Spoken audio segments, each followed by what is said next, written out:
Scientists have discovered a new means of detecting when a person is lying, which could revolutionize the security industry. During the test, a high-definition thermal imaging camera scans a person's face to see if they blush at all the wrong times.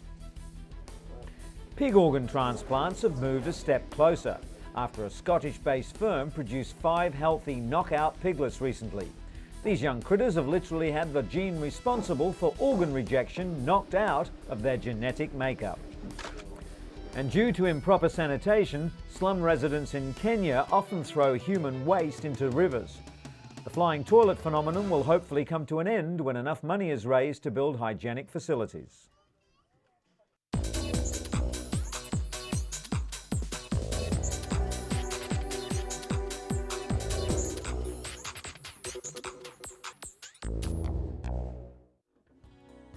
But in our first story, we look at the devastating effects of schizophrenia on the brain, discovered recently by researchers at the University of California in Los Angeles School of Medicine.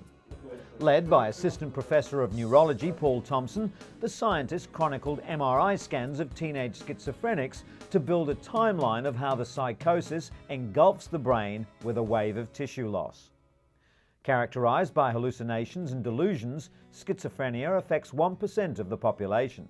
Until now, there was no way of predicting its onset.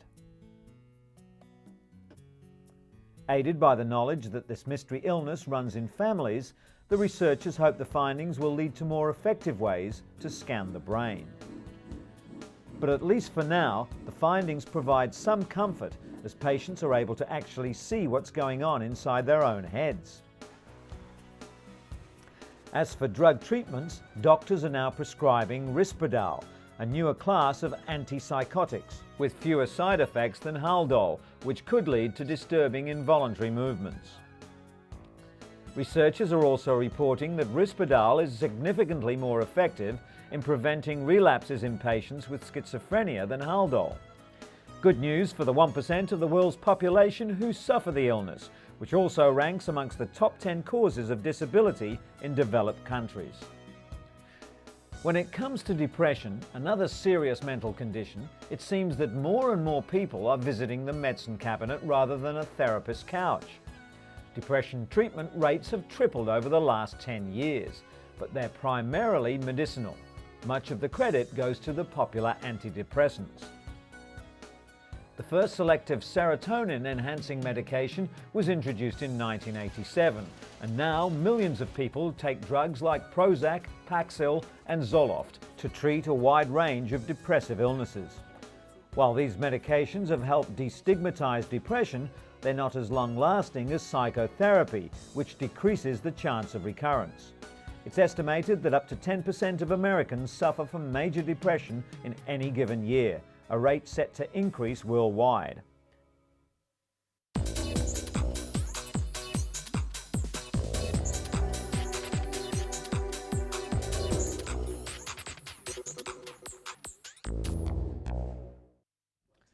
The microscopic translucent worm C. elegans is famous for being the first animal to have its whole genetic blueprint identified.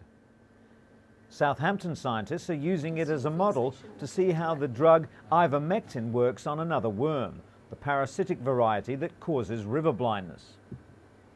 The disease affects more than 20 million people in Africa and Central South America. It's transmitted from person to person by a small black fly that bites like a mosquito. The fly releases a parasite into the skin of its victim, which eventually destroys the optic nerve.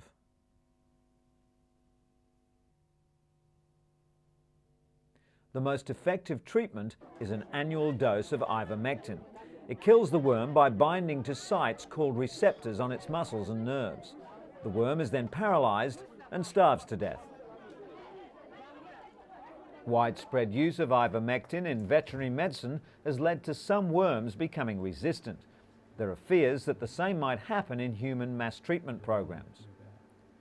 By building up a picture of how C. elegans works, scientists hope to increase our understanding of how to treat and eradicate one of the developing world's most debilitating diseases.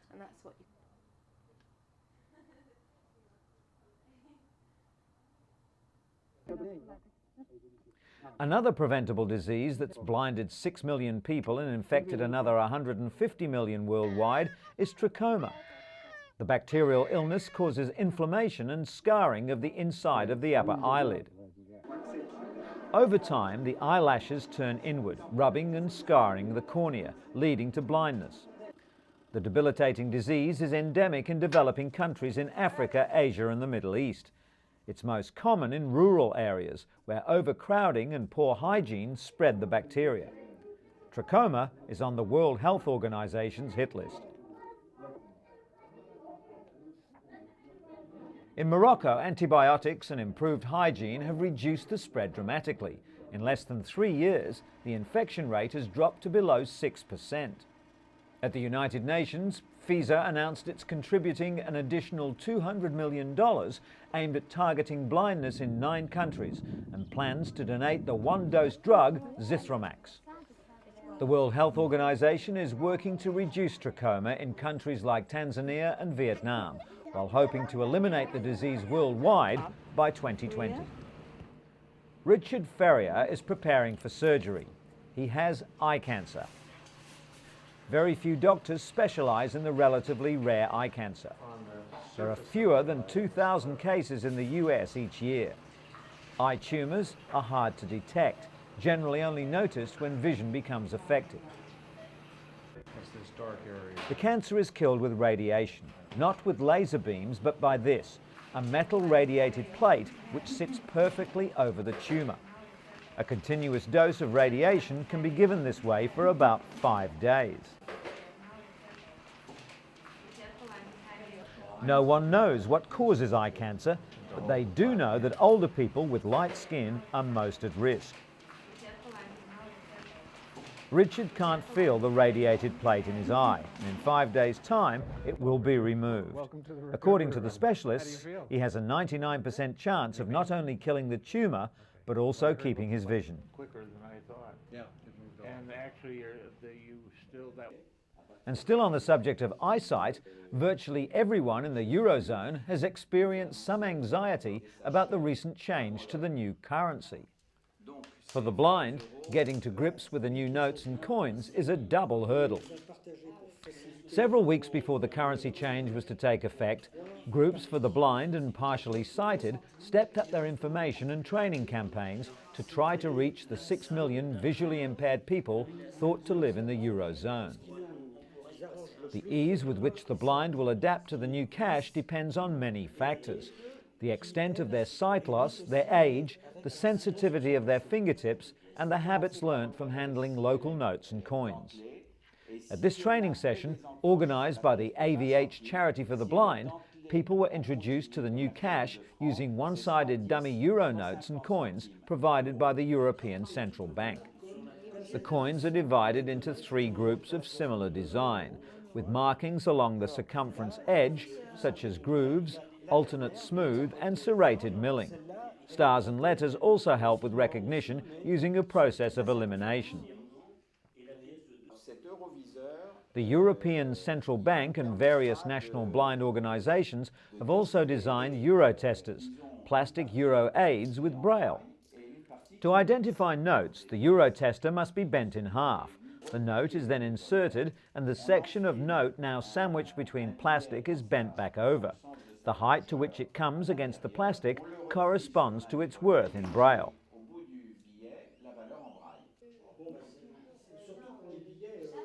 Coins, on the other hand, are inserted into a narrowing groove. Their corresponding value is marked in braille at the point where they come to a stop. The notes are all different colours. They use large print for the denomination, and the position of the metal foil also differs. The European Blind Union also advises the use of wallets with several sections for notes and coins as an invaluable tool for blind people. This should reduce the initial confusion until people have had a chance to get used to the new currency.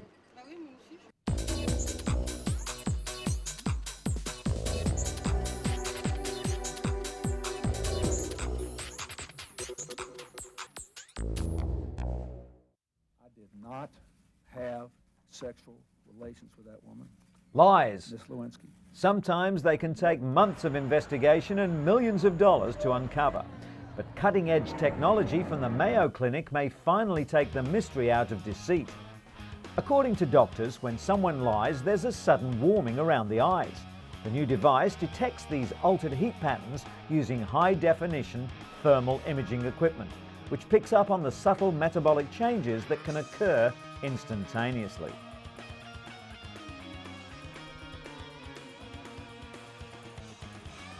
Clinical trials using a mock crime scenario correctly detected lying 83% of the time.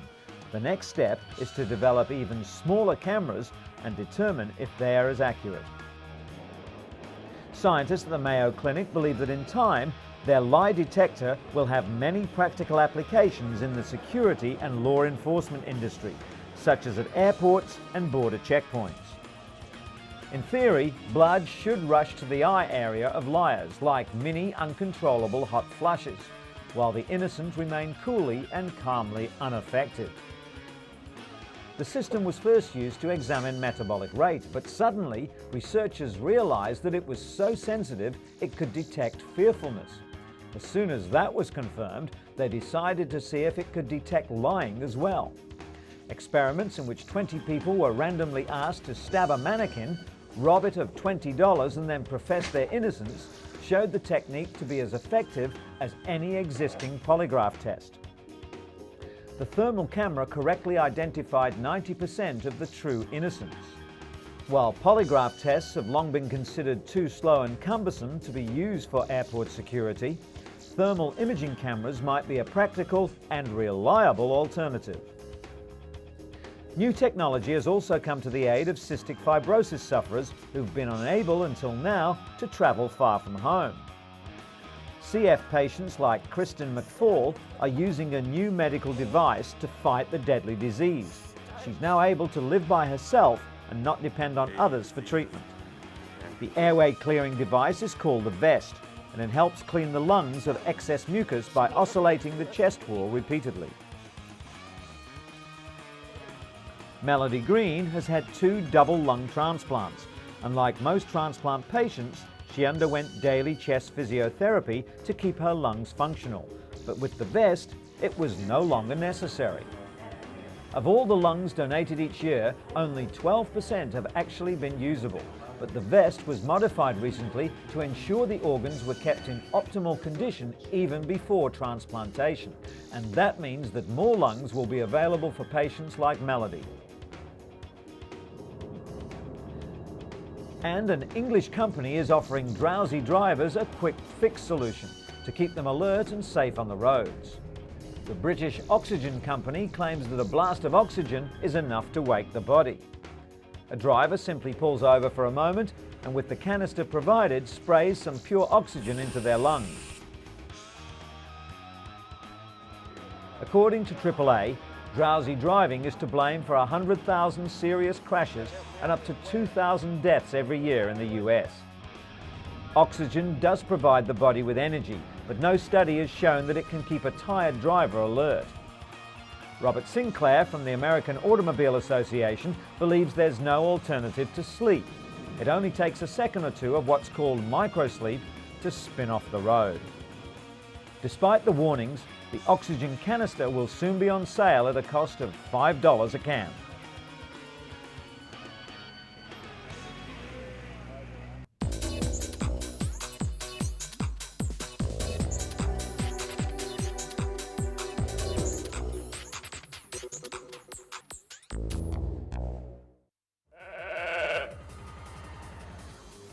Five and a half years after becoming the world's first cloned sheep, researchers report that Dolly has developed arthritis, raising fears that the cloning process may have given her a genetic defect. According to Professor Ian Wilmot of Scotland's Roslin Institute, Dolly developed arthritis in her left hind leg at an unusually young age. In 1996, Dolly was cloned from a cell taken from an adult animal. Some scientists speculate that because Dolly was cloned using genetic material from a 6-year-old ewe, her genetic age might be closer to 11. Many animal rights advocates condemn cloning, They believe it's dangerous and unethical, regardless of the methodology. Since Dolly's debut, researchers around the world have cloned several other animals, including cows, and within 2 years hope to produce the world's first allergen-free cats. PPL, the company responsible for creating Dolly, has enjoyed continued success as well. Their cloned piglets represent a major step towards producing animal organs and cells for use in human transplants. The so-called knockout pigs have their alpha-1,3-galactosyl transferase gene inactivated. The gene normally leads the human immune system to reject pig organs within minutes. This vital step should enable animal organs and cells to be transplanted into humans without being rejected by the recipients. Cloning of the animals took place in the lab, following which the fertilized eggs were put back inside the mother pig, who gave birth to 5 healthy piglets. According to the Scottish-based firm, pigs are the preferred species for xenotransplantation, the transfer of cells or organs from one species to another on both scientific and ethical grounds. The world's first knockout pigs have been confirmed through DNA tests to have one of their 2 copies of the gene inactivated. The potential benefit they offer is immeasurable, as countless patients who would have died while waiting for human organs to become available can now be saved. In related news, US President George W. Bush reiterated that human life should not be destroyed for the purpose of embryonic stem cell research, after hearing that scientists in Massachusetts created the first cloned human embryos. The groundbreaking experiment proves that a single cell taken from a human adult can be coaxed into a healthy young embryo.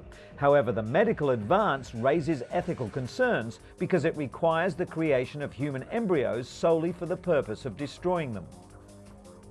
Researchers at Advanced Cell Technology also cloned several healthy cows, using the same cloning process to create the 6-celled embryos. The scientists say their intention is not to create cloned human beings, but to develop immune-compatible cells to treat degenerative diseases. Although in August, President Bush announced he would allow limited funding for several already existing stem cell lines, some members of Congress warned they will work to prevent further research studies in the US altogether.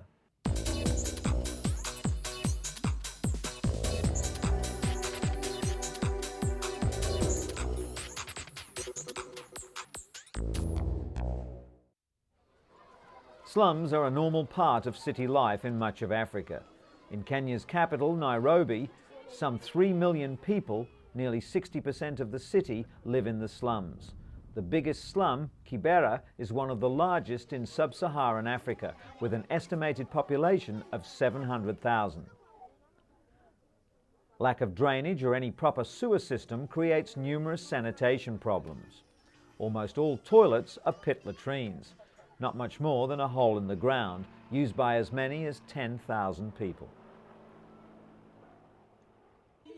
While the women do their best to keep the outhouses clean, the waste ends up in the gaping sewers, leaving disease to stalk the local population.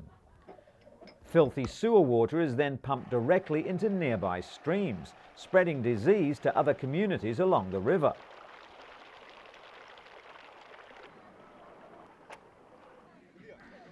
But the flying doctors from the African Medical and Research Foundation, or AMREF, have come to save the situation through an intensive health campaign aimed at improving the water and sanitation in the slums. A marathon race organised by AMREF, which attracted nearly 200 runners, many armed with toilet brushes, was run through the city streets in the Kenyan capital in aid of collecting money to build good, clean toilets for the slum dwellers. $100,000 was the target that the organisers were aiming for in order to build over 300 toilets. Currently, there's 1 toilet for every 10,000 people, so the additional facilities will come as quite a relief.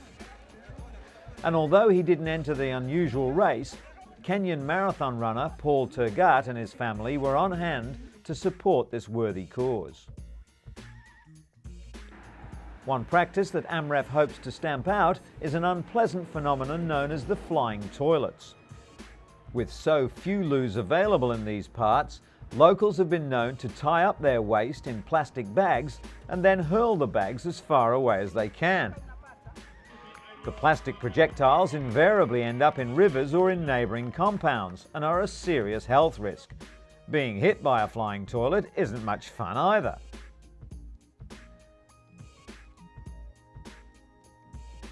Race winner 20-year-old John Cutio told the crowd that he too comes from Kibera and will benefit as much as anyone from the day's event.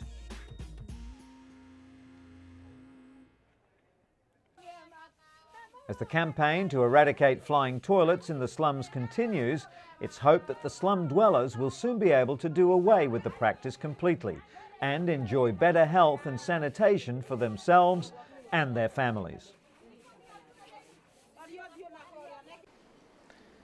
And while we're on the subject, some 200 delegates from Asia, Europe and North America took their seats recently at the World Toilet Summit in Singapore. It's something people use every day, but organisers hope to bring the taboo topic out of the water closet by swapping ideas on design, public education and sanitation.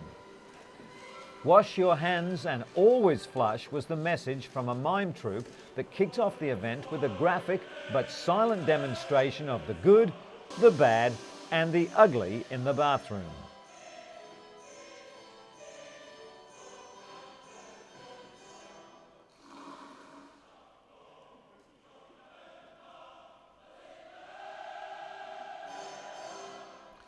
Singapore is already at the forefront of enforcing toilet etiquette with fines for not flushing and automatic devices that sense when to send the water surging. This woman's urinal from the Netherlands is contact-free. The user simply hovers over it without touching the bowl. Other exhibits included spa baths, basins, drains and bathroom fittings. While luxury items were a feature of the show, delegates were also reminded that according to World Health Organization estimates, 40% of the world's population still don't have access to adequate sanitation, leading to the spread of disease and 2 million deaths a year.